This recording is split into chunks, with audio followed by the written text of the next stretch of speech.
Meus caros, sejam muito bem-vindos aqui ao canal e parece que António Costa, na sua última presença enquanto Primeiro-Ministro no Conselho Europeu, diz que, modéstia à parte, sai com algum orgulho do seu percurso político e da sua obra em Portugal. Sabe Deus qual é o orgulho que ele tem na miséria em que deixou o país, mas vamos já ouvir a resposta do Primeiro-Ministro, ou do ainda Primeiro-Ministro, que está mesmo para sair, felizmente, graças a Deus. E portanto, antes disso, peço-vos só que deixem um like neste vídeo, que subscrevam o canal e que, se acharem adequado, aderiram ao plano de apoio ao canal. Mas bom, venho-vos então mostrar aqui a resposta do Dr. António Costa, do nosso antigo Primeiro-Ministro, graças a Deus. Venho-vos apenas mostrar aqui esta resposta que eu achei particularmente interessante, em que ele diz que até sai com algum orgulho na sua obra. Não sei sinceramente a que é que ele se refere em concreto, mas já vamos descobrir. Portanto, meus caros, vamos então ouvir António Costa a responder em Bruxelas a esta pergunta de um jornalista. Lhe prestaram. Pergunto-lhe como é que viveu esse momento. Sabemos que não é dado a manifestar estados de alma, pelo menos em público, mas pergunto-lhe se porventura sai daqui com alguma mágoa pelo seu percurso político ter terminado desta forma. Não, mágoa não. Devo confessar com alguma modéstia que sai até com algum orgulho, a tentar relembrar como tudo começou há 8 anos atrás, com muito ceticismo, sobre a possibilidade de conseguirmos cumprir as regras europeias no quadro da aliança parlamentar que tínhamos estabelecido. Lembram-se como tudo começou, quando Pedro Passos Coelho ganhou eleições e este artista se coligou com a extrema-esquerda para governar o país? Lembram-se? Essa circunstância, pelos vistos, é motivo de orgulho do Dr. António Costa. Portanto, relembrem-se de como tudo começou. Eu acho que é uma boa sugestão por parte de António Costa. Quando ele perdeu eleições, quebrou um acordo de cavalheiros, digamos assim, como existia na democracia portuguesa, e este artista que está aqui na imagem se coligou com a extrema-esquerda para poder ter maioria parlamentar. Lembrem-se como tudo começou, efetivamente. No quadro da política económica que tínhamos definido, dando prioridade à viragem da página da austeridade. Bom, 8 anos passados, nós conseguimos evitar a aplicação das multas, que ainda tentaram aplicar no verão de 2016. Em 2017 saímos do procedimento por déficit excessivo e nunca mais regressámos ao procedimento por déficit excessivo.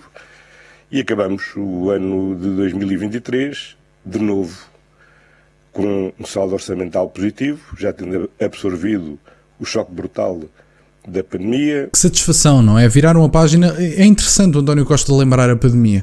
Sabem que a recuperação económica que chegou a Portugal, até essa recuperação económica, que é aliás previsível, tendo em conta o choque económico que a pandemia deu às economias europeias, até aí nós conseguimos chegar atrasados a essa recuperação. Portanto, sim, relembrem essa altura mais. Eu acho interessante que o Dr. António Costa relembre o início do seu governo, a altura em que Pedro Passos Coelho teve que aplicar medidas essas que foram aplicadas por um acordo negociado pelo anterior líder do seu partido. Aliás, e por um dos seus membros, nomeadamente o Presidente da Assembleia da República, o Augusto Santos Silva, que fez parte da negociação desses termos, porque efetivamente Passos Coelho foi o homem que aplicou as medidas, mas quem as negociou e quem implorou quase na Assembleia da República um segundo resgate, não foi seguramente quem aplicou essa mesma austeridade e quem aplicou essas medidas, foi o Partido Socialista. Portanto, meus caros, o que o passado mais atual, digamos assim, nos traz à memória são 3 bancas rotas por parte do Partido Socialista. 3 bancas rotas, é verdade. Portanto, se há alguém que tem uma cara má ou que tem pouca moral para falar sobre o assunto, é o antigo líder do Partido Socialista, efetivamente. Mas pronto, parece que António Costa não está muito interessado em relembrar como tudo começou, apesar de ter sugerido isso no início da sua resposta. Mas vamos ouvir o resto. E temos deixado de ser o segundo país mais endividado da União Europeia, que éramos em 2015, para estarmos já bastante afastados do pódio dos 3 mais endividados. E numa trajetória onde o país poderá prosseguir tranquilamente rumo às metas que estão fixadas e no calendário que está fixado. Por outro lado, também não lhe escondo que também tenho algum orgulho de verificar como ao longo destes 8 anos Portugal foi um dos países estáveis, poucos colegas. Dá a sensação, e eu acho que isto é maravilhoso, que sempre que alguém do Partido Socialista faz declarações, relembram a estabilidade. Meus caros, eu gostava que perguntassem a todos os portugueses, aparentemente eles expressaram-se nas eleições, eu creio que existe alguma dificuldade na expressão dos portugueses, mas a minha questão é, se o país está mal, ao contrário do que os grandes vendedores do Partido Socialista querem vender, porque aparentemente querem vender aos portugueses que vivem em Portugal, querem vender a ideia de que o país está maravilhoso. Eu adoro que António Costa venda a ideia de que as urgências no Serviço Nacional de Saúde não estão a fechar. Eu adoro que o António Costa venda a ideia de que não há falta de profissionais no Serviço Nacional de Saúde para aquele que diz ser o pai do SNS. Deve ser, mais uma vez digo, deve ser aquele pai que foi comprar cigarros e não voltou. Eu adoro a ideia de que nós andarmos aqui a colmatar a saída dos nossos jovens qualificados com a imigração completamente inqualificada, completamente sem qualificações, para virem ganhar o salário mínimo, e depois ainda se vem dizer a teoria de que a imigração desregulada e descontrolada faz o trabalho que os portugueses não querem fazer. Bom, eu aconselho-vos a olhar para os países para onde muitos imigrantes, 1 milhão deles nos últimos 10 anos, esses imigrantes portugueses, para onde foram e ver efetivamente que tipo de trabalhos é que eles estão a fazer. Sabem qual é a diferença nos países para onde esses imigrantes foram? Bom, nesses países os imigrantes ganham salários dignos e, portanto, eu desafio-vos a fazer um inquérito aos imigrantes, às pessoas portuguesas que estão lá fora e que seguramente têm saudades do seu país, desafio-vos a fazer um inquérito, uma sondagem, como lhe quiserem chamar, em que vocês lhe perguntem se por menos um bocadinho de salário eles não voltariam de bom agrado a Portugal. Sabem qual é que é o problema? Portugal não paga salários dignos a pessoas qualificadas cá, prefere pagar salários miseráveis e explorar pessoas com mão de obra completamente inqualificada e opta por explorar essas pessoas em vez de tentar atrair de volta os seus jovens e as pessoas qualificadas. É triste, mas isto é o socialismo, meus amigos. Colegas meus que permanecem no Conselho e que já estavam cá quando eu cá cheguei, e a possibilidade que Portugal tem sabido manter de ter boas relações com todos os Estados-membros, de ser sempre uma parte da solução e nunca uma parte do problema, e mesmo quando tem um problema, apresentar sempre uma solução.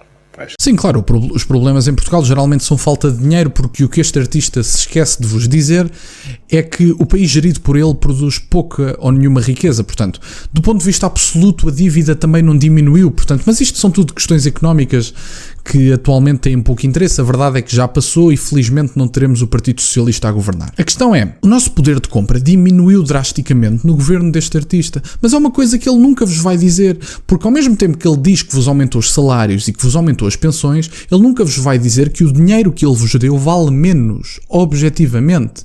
E, portanto, mais uma vez vos relembro a tardia recuperação económica que nós tivemos pós-pandemia, e mais uma vez vos relembro que, apesar de ele vos ter aumentado os salários e as pensões, esses salários e essas pensões valem objetivamente menos. Portanto, o vosso dinheiro vale menos por causa da inflação.